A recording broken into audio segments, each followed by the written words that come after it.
그 사카린 밀수 사건에 총대를 메고 둘째 아들 이창희가 감옥을 가요. 그때 벌써 삼성엔 왕자의 난이 일어난 거예요. 그것이 이제 막내가 대권을 장악하게 된 사연이에요. 삼성 관련된 책을 10권 정도 썼고 현대 계열 책도 4권을 썼어요.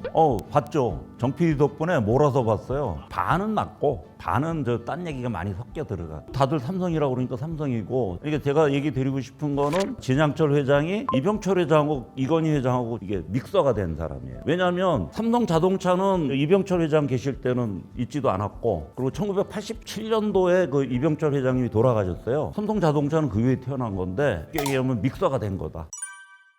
캐릭터는 이병철 회장 캐릭터 그대로 가져온 거예요. 왜냐면 이제 헤어스타일이든가 안경, 뿔테 안경이라든가 바지단 이런 거. 이병철 회장님은 실은 어떤 사람이냐면요. 딱 올고준 그 스타일이에요. 새벽 6시 기상. 그리고 목욕물은 1도만 높아도 낮아도 알아. 그러니까 넥타이 하나, 만년필 하나 똑같은 거 이거 아니면 안 통하는 그런 철저한 어떤 그런 분이었어요.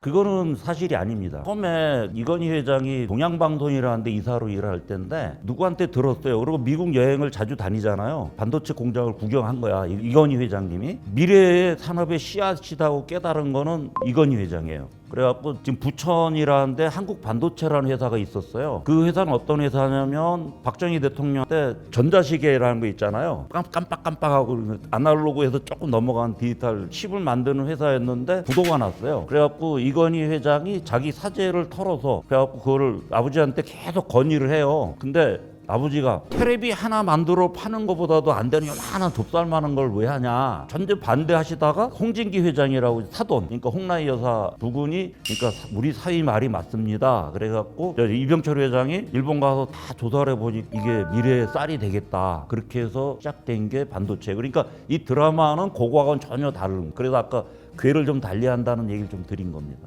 고래 싸움에서 새우가 어부지기로 이기는 법. 새우 몸집을 키우는 거죠. 고래 싸움에 등이 터지지 않을 만큼. 그러니까 우리가 64 DRAM을 처음 이제 개발해서 성공을 하거든요. 그러니까 이병철 회장이 이제 도쿄 선언이라는 걸 합니다. 74살에 76세에 돌아가시거든요. 돌아가시기 몇 년 전에 위대한 결단을 한 거죠. 그때 다 미친 영감이다 이런 얘기를 다 했어요. 영국 가디언진이 무슨 신문들 있잖아요. 엄청 공격했어요. 대한민국 같이 아무것도 없는 나라가 무슨 반도체를 하냐. 독일도 안 하고 있는데 근데 우리가 지금 세계 제일 강자가 됐죠. 64 KDRAM, 256 KDRAM 막 나가잖아요. 그러면 256 때부터 한국을 무시 못하게 되는 거죠. 왜? 자기들 반값에 공급을 하는데 쉽게 얘기하면 스티브 잡스가 한국을 찾아와요. 이병철 회장님이 도쿄 선언하고 바로 찾아옵니다. 그 맥켄토시라는 걸 스티브 잡스가 만들어요. 만드는데 반도체 좀 주십시오. 그래갖고 74세에 노인하고 그때 스티브 잡스가 27세였습니다. 계약을 맺어서 지금 애플하고 삼성 관계가 싸우는 것 같죠? 싸우지 않아요. 스티브 잡스 죽었을 때 이재용이가 혼자서 자기 전용기 타고 가서 혼자 갔어요. 그리고 스티브 잡스를 형이라고 불렀던 사람이 이재용 회장입니다, 지금.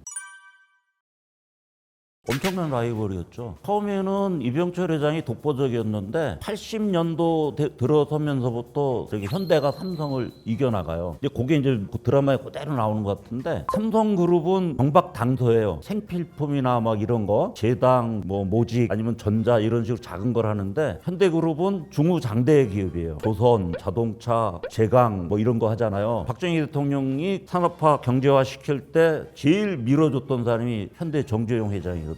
우리 경부 고속도로부터 안 한 게 없어요. 그러다 보니까 규모의 경제에서 삼성이 현대에 밀렸어요. 라이벌 구도는 맞죠. 그리고 원래 친구예요. 이병철 회장님은 1910년생이시고 정재용 회장님은 1915년생이에요. 그러니까 사석에서 만나면 정재용 회장이 이병철 회장 보고 형님 했다고 그럽니다.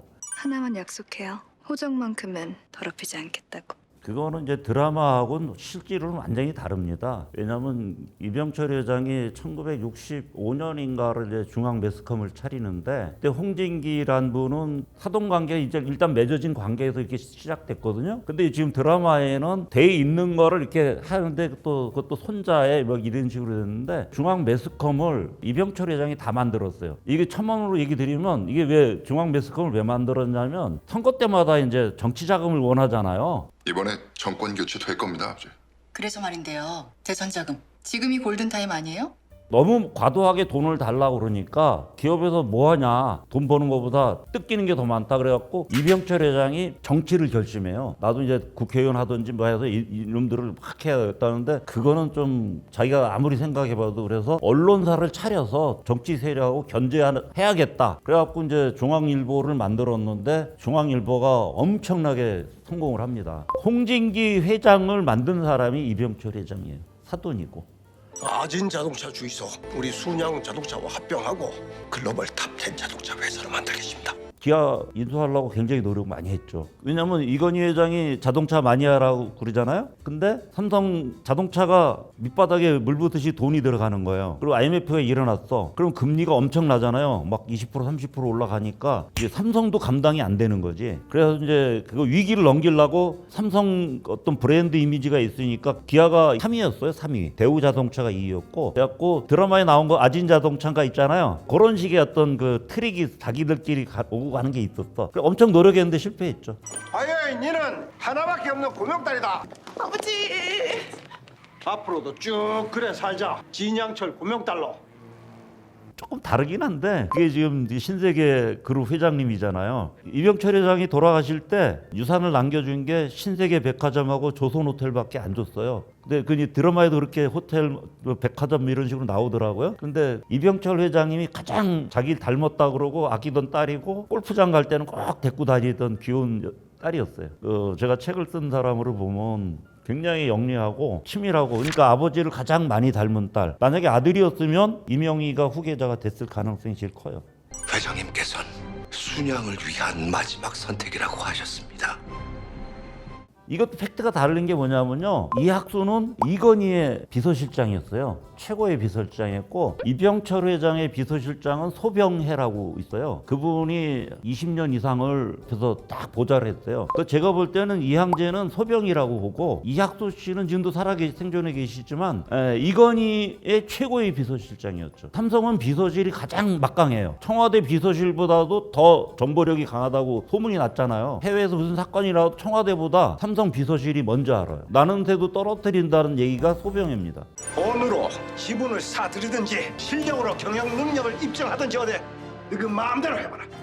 중앙정보부가 그때 김종필 그 의장일 텐데 그 양반이 시켜요. 하여튼 욕조부터 뭐 고급 뭐 타일부터 이런 거 다 밀수를 합니다. 삼성이 총대 메고. 근데 이제 그게 들켰죠. 그건 이제 박정희 정부가 시킨 거예요. 정치 자금 만들기 위해서. 그 어떤 야합이 그때 이루어진 건데 사건이 일어나고서 박정희 대통령이 모르쇠로 일관해요. 이병철 회장은 당했다. 삼성그룹의 회장직에서 물러납니다. 그때 55살이에요. 그 사카린 밀수 사건에 총대를 메고 둘째 아들 이창희가 감옥을 가요. 정경련을 만들고 박정희 대통령의 경제 교사였던 이병철 회장이 배신감 많이 느꼈고 그때부터 둘이 견원지간이 되고 참 이병철 회장이 대단한 사람이 뭐냐면 압박을 받으면서도 재계 1위를 놓치질 않아요. 근데 두 아들들이 그때 벌써 삼성엔 왕자의 란이 일어난 거예요. 그것이 이제 막내가 대권을 장악하게 된 사연이에요. 꼰지른 건 둘째. 두 형제가 짰지. 아버지는 어차피 물러났으니까 우리가 잘해보자. 드라마에도 비슷한 게 나오는데 중요한 거는 청와대 투서 사건이라고 있어요. 박정희 대통령한테 아버지가 이렇게 세금 포탈의 걸 둘째 아들이 청와대에 보내요. 근데 박정희 대통령이 대인배지. 이병철이가 미워도 자기가 잘못한 거 다 알잖아. 그러니까 그걸 전혀 개무시하고 이병철한테 힘을 실어줘서 삼성 경영권을 다시 1년 반인가 있다가 다시 차지합니다. 아들들이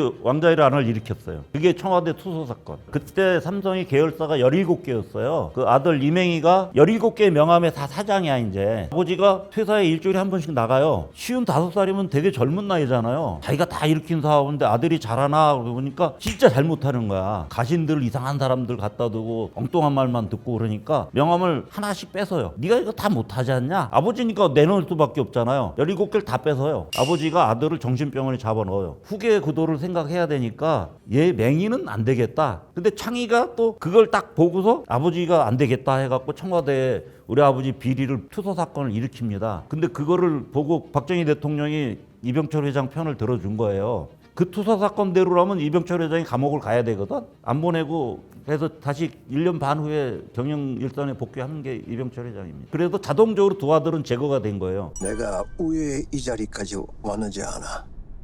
이건희 회장이 자동으로 그 승계가 된 것처럼 생각하는데 전혀 또 그렇지도 않아요. 황태자 수업이라고 들어보셨어요? 10년 동안 혹독한 황태자 수업을 시켜요. 왕가의 황태자 수업처럼. 아버지가 새벽 6시 아버지가 기상을 해요. 그러면 서울에 이태원에 사는 아들이 차를 몰고 용인까지 가야 돼요. 6시 전에. 그럼 아버지 딱 해갖고 출근시키고 목욕물 데워놓고 이걸 다 10년 동안. 그러니까 내가 어떻게 살았는 줄 알아? 니들이? 그게 진양철 회장이 말한 거 그 얘기를 이건희가 한 말이야 실은. 내가 왜 이 자리까지 온 줄 아나? 실은 이건희 회장이 한 말이에요. 10년 동안에 혹독한 황태자 수업을 시키고 아버지가 계속 내 후계자가 될 수 있나 없나 검증하신 거지.